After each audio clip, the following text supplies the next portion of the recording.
So here are 15 awesome camera features of the Galaxy S23 Ultra that you probably did not know they exist. And whatever I am about to show you is also applicable to the S22 Ultra. So if you've got either one of them, this video has got you covered. And this is Tech Guy Charlie. Welcome to the channel, and we will start with the dedicated astrophotography mode, which you can find in the Expert RAW app and by tapping over here. And for some reason, if you don't see the astrophotography option, then go to the Expert RAW apps settings and enable this option which says special photo options. So this is going to give you two extra options, that is astrophotography and multi-exposure mode.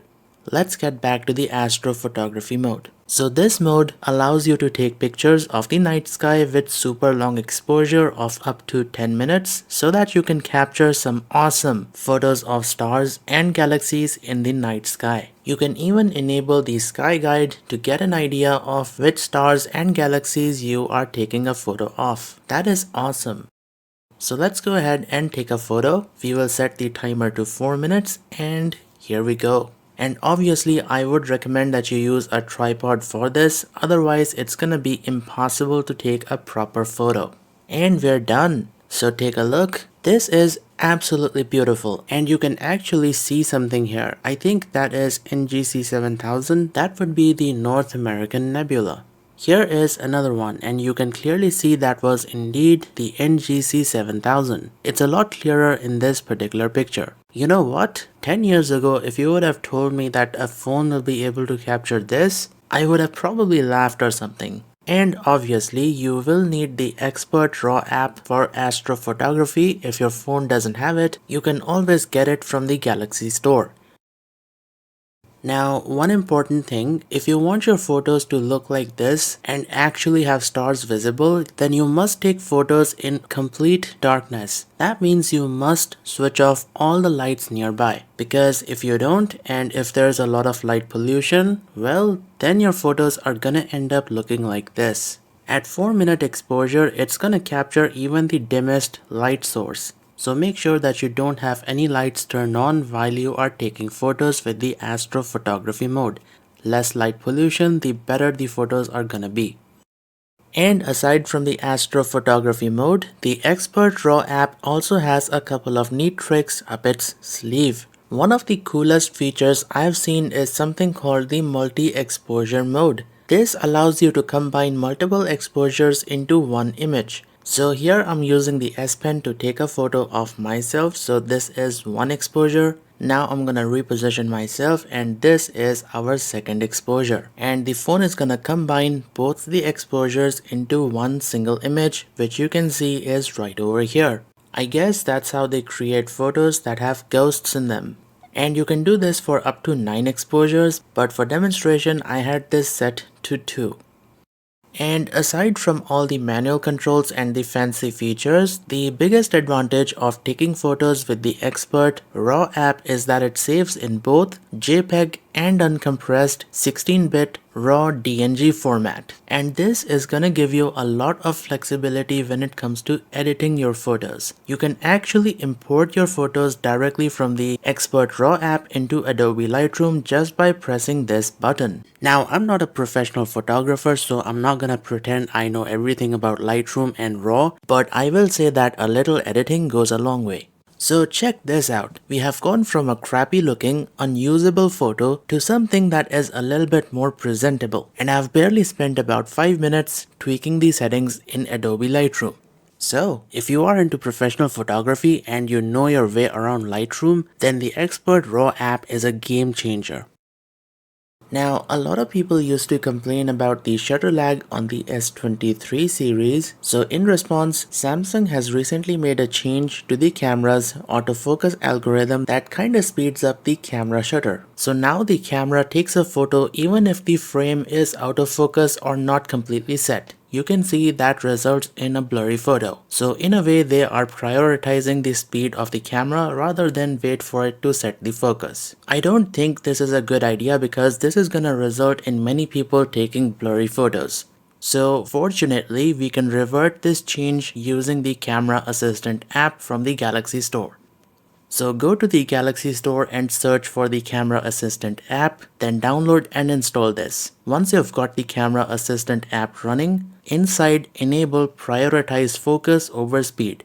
And this will make the camera prioritize focus, which will eventually result in better quality photos. But do keep in mind this adds a bit of shutter lag. But you do end up with photos with proper focus, so it's totally worth switching this on. And since we are talking about the focus system, when you are in the Pro or the manual modes, you get the option to adjust the focus manually. Now to make things easier, you'll notice that when you start adjusting the focus, the phone will apply a green highlight to the area that is in focus. This feature is called peaking focus and it will let you know which part of your image is in focus when you adjust the focus manually in the manual modes. So this makes it very easy to have control over the focus system. The camera also has a couple of built-in filters, and you can access these by tapping on this button and then tapping on filters. Now if these aren't enough, then you can create a filter from your very own photos. So all you have to do is tap on the plus button and select Create Filter and pick a picture from the gallery. For demonstration purposes, I am going to pick this one. So the phone is going to analyze the dominant colors in this picture and use them as the filter. So this photo has a lot of bluish purple, hence the blue purple filter. Here's another one. This photo has a lot of yellow in it, so you get a yellowish filter. This feature is pretty darn amazing, right? Now in the camera settings, you might have seen an option called Auto FPS. And this is like night mode but for video recording. So I'm recording this clip in almost complete darkness at UHD 60 and you can see that the video is pretty dark. There's also a bit of noise in the video which is quite noticeable on a big screen. But if we switch on the Auto FPS option, you will notice that the videos are slightly brighter and they also have less noise.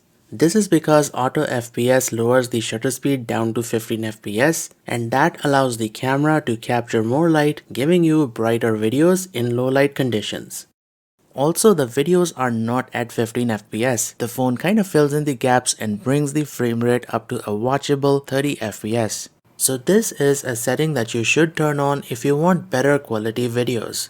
But if you are recording at 60 FPS and if you want consistent videos, then leave the Auto FPS setting off because that's gonna lower the frame rate down to 30 FPS to compensate for the low light even though you've got 60 FPS selected.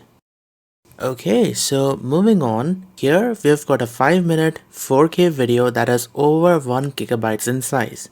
Now the question is, how do you share this video with your family and friends, say over a text messaging application like WhatsApp or through Instagram DM without downgrading the video quality? The thing is, sometimes you might end up recording videos that are over the size limit of these messaging applications and you will either have to crop or downgrade the video to send this over these messaging applications. Fortunately, Samsung smartphones have a feature called Quick Share, which allows you to send large videos or lots of photos through a secure link. Let me show you how it works. So all you have to do is open the video that you want to share, press on the share button and then look for a feature called Quick Share. Once you find it, tap on it. And inside here, tap on the copy link option and the phone is gonna upload the original file on the Samsung cloud and create a shareable link that you can send to your family and friends through any messaging app, and they will be able to download the original video on their smartphones, and the recipient phone doesn't even have to be a Samsung. So as you can see, we were able to send the link onto this phone and download the video from Samsung's cloud, which we can now play on this phone, and there is no loss in the video quality since this method transfers the original video. Awesome feature, right? Did you know that you can connect an external monitor to your Samsung smartphone using a USB Type-C to an HDMI adapter? And this functionality is going to give you a video output on the external display, which can be very useful if you want to use a slightly bigger screen to look at what you are filming, especially if you are trying to film yourself with the rear cameras. You can also connect a standard PC mouse with the adapter so that you can use the phone when it is facing the other way. And this is just a standard wireless USB PC mouse, nothing special. You can also use a single USB 3.1 Type-C Gen 1 cable if your monitor supports USB-C alternate mode. This is probably the best way because then you also get the touch input if you've got a touchscreen monitor. But most importantly, the monitor will keep your phone charged while you are creating your content. And because this is a portable monitor, it can also be powered through the phone's battery using the same USB 3.1 Gen 1 cable. And this actually makes a great camera system for creating content. And if you're wondering, this is ViewSonic TD1655 portable monitor. I actually use this exact setup every day to record these videos. So take a look. I am using the Galaxy S23 to record my videos, which is connected to this ViewSonic monitor via USB-C. And this allows me to see what I'm filming and if the object is in focus or not, because when I am filming and sitting here, I cannot see the phone's display. So this feature is going to be extremely useful if you want to use your phone as a dedicated video recording device. But the best part is that this is a touchscreen monitor, and through USB-C, the touchscreen functionality actually works. So there is absolutely no need to look at or touch the phone while you are recording a video. This kind of a setup is perfect for content creators. I'll put the link to this monitor in the video's description. You've also got the option to remove all of the camera controls off the external screen. So all you have to do is go to the Camera Assistant add-on, and here enable an option which says Clean Preview on HDMI displays. So that's gonna remove all of the camera controls from the external display and give you a clean video output. And guys, don't just take photos of documents. Instead, point your phone at the document and press on the T button, and the phone will automatically detect the document and crop the photo for you. And it really feels like a properly scanned document. And if you want, you can extract text out of the document by tapping on the T button. And you can copy this and paste wherever you like. So this is a super awesome feature, right?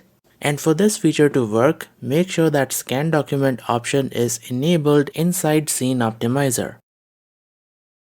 You can also use an external microphone to record higher quality audios in your videos. For this, you will need one of these USB Type-C to Type-A adapters. These are cheap and are easily available on Amazon. So plug the adapter into your phone and connect the microphone's USB cable into the adapter.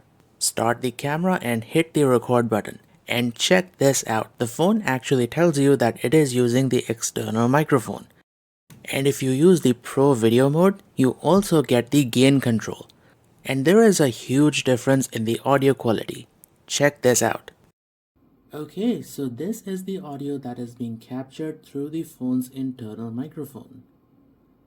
And this is the audio that is being captured through the USB microphone. As you can hear, there is a massive difference between the two. So there you go. Using a high quality external microphone is gonna help you improve the audio quality in your videos. And if you've got a Bluetooth headset connected to your phone, you can use its microphone to capture audio. So go to the Pro Video and under the Audio tab, select Bluetooth. Now the phone will capture audio coming from the microphone that is on the Bluetooth headset. Now if you select the BT Mix option, then the phone will capture audio from two sources, its internal microphone and also the microphone that is on the Bluetooth headset. Very useful if you and your cameraman want to talk while recording a video.